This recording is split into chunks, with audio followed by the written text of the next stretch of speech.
Hi there and welcome back. Beginning with this video, we are starting a series of videos in which we will be practicing answering HR related multiple choice questions. This series of videos will be particularly valuable to you if you are preparing for an HR exam like the SHRM or HRCI exam. This is video 1 and let's begin. Which of the following is the correct order of Maslow's hierarchy of needs? Physiological, safety, belonging, esteem and self-actualization. B. Physiological, safety, belonging, self-actualization and esteem. C. Safety, belonging, physiological, esteem and self-actualization. Or D. Safety, physiological, belonging, esteem and self-actualization.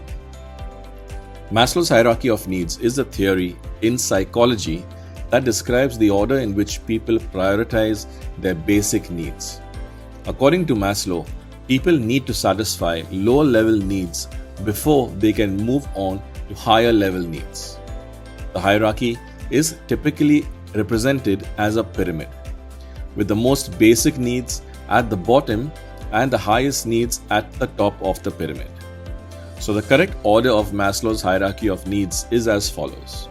Starting at the bottom, physiological needs. This includes basic needs such as food, water, air, and shelter. Followed by safety needs, which includes the need for security, stability, and protection from harm. Third is belonging needs. This includes the need for love, affection, and social connection. Fourth, esteem needs. This includes the need for self-esteem and respect of others. Number 5 is self-actualization. This includes the need to fulfill one's potential and achieve personal growth. Hence, the answer is option A, which is physiological followed by safety, belonging, esteem, and self-actualization. Next, Sharon is an HR manager who involves her staff in brainstorming sessions, decision-making, and other critical events. Which managerial style is Sharon demonstrating as part of the Hertzbergs grid?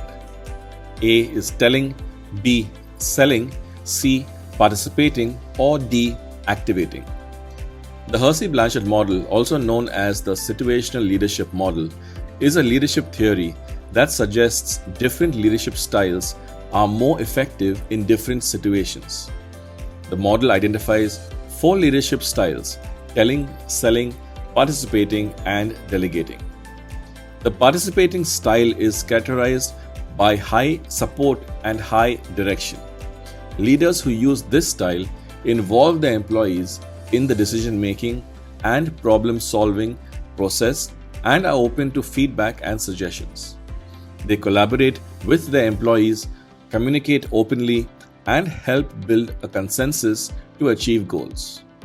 In this case, the manager is involving her staff in brainstorming sessions, decision-making, and critical events. This demonstrates the participating style as the manager is showing high support and high direction by working with her staff to make decisions and solve problems. Therefore, the correct answer is C, participating. Before we continue, I apologize in advance for interrupting the video right now. Just a quick message from me. If you are preparing for the SHRM exam, then consider checking out my SHRM exam study guide, the one-book learning system. I have left a link in the description of this video where you can find more details about this guide and how to use it to ace the exam. Now back to the video. Next, what determines cultural relativism? A. Cultural norms of an organization, or B. Universal behavior across locations, C. Organizational principles applied to all departments, D. Local culture, laws, and business practices. Cultural relativism is a concept in anthropology and sociology that suggests that ethical and moral standards should be judged relative to a particular culture rather than according to universal standards. In other words, what is considered ethical or moral in one culture may not be considered ethical or moral in another.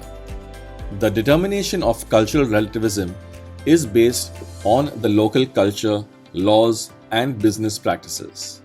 Different cultures have different values, beliefs, and customs that shape their behavior and practices. These cultural factors influence the way people perceive and interpret ethical and moral issues.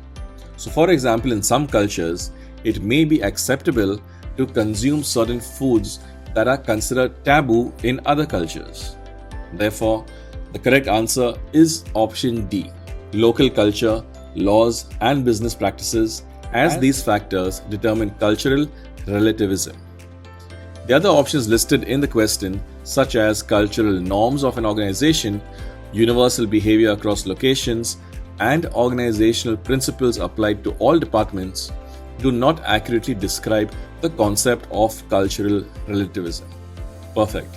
Next, Josh is the finance manager of a firm, and he is one of the best performing managers at the firm. He operates with a high concern for productivity and does not show much concern for people in his team. As per the Blake-Mouton grid, which managerial style is Josh demonstrating? A. Telling leadership style, B. Task manager, C. Country club leader, or D. Theory Y. If Josh has a high concern for production and low concern for people, then as per the Blake-Mouton model, the managerial style being demonstrated by Josh is the produce or perish style. The Blake-Mouton model, also known as the managerial grid, is a leadership theory that identifies 5 different managerial styles based on 2 dimensions: concern for production and concern for people. The 5 styles are impoverished, produce or perish, middle of the road, country club, and team leader.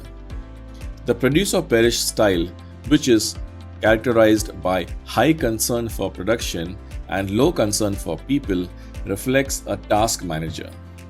This type of manager focuses on getting the job done and meeting production goals, often at the expense of the well-being and satisfaction of employees. They tend to be task-oriented and may use authoritarian methods to motivate their employees to achieve results. Therefore, the correct answer is option B, task manager, as this best describes the managerial style being demonstrated by Josh. Perfect. Moving along. What is the crux of Hertzbergs' motivation theory? A. Hierarchy of needs factors. B.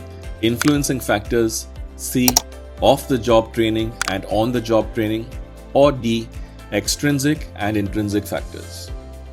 Hertzbergs' motivation theory, also known as the two-factor theory, is a motivational theory that suggests that job satisfaction and job motivation are influenced by 2 types of factors: hygiene factors and motivators.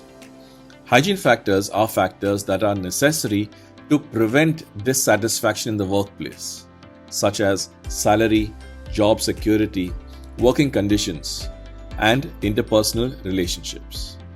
However, these factors do not necessarily lead to job satisfaction or motivation. Motivators, on the other hand, are factors that lead to job satisfaction and motivation, such as achievement, recognition, responsibility, and opportunities for personal growth and development. These factors are related to the nature of the job itself and the work environment. According to the theory, the presence of hygiene factors may prevent dissatisfaction, but their absence does not necessarily lead to motivation or satisfaction. In contrast, motivators are necessary for motivation and job satisfaction. Therefore, the correct answer is B. The crux of Hertzbergs' motivation theory is that both hygiene factors and motivators are important in influencing job satisfaction and motivation in the workplace. Hygiene factors prevent dissatisfaction, while motivators lead to job satisfaction and motivation. Great. Thank you for watching. If you are finding value in my videos, then smash that like button and subscribe to my channel. I post HR and leadership related videos every week. I will see you in the next video.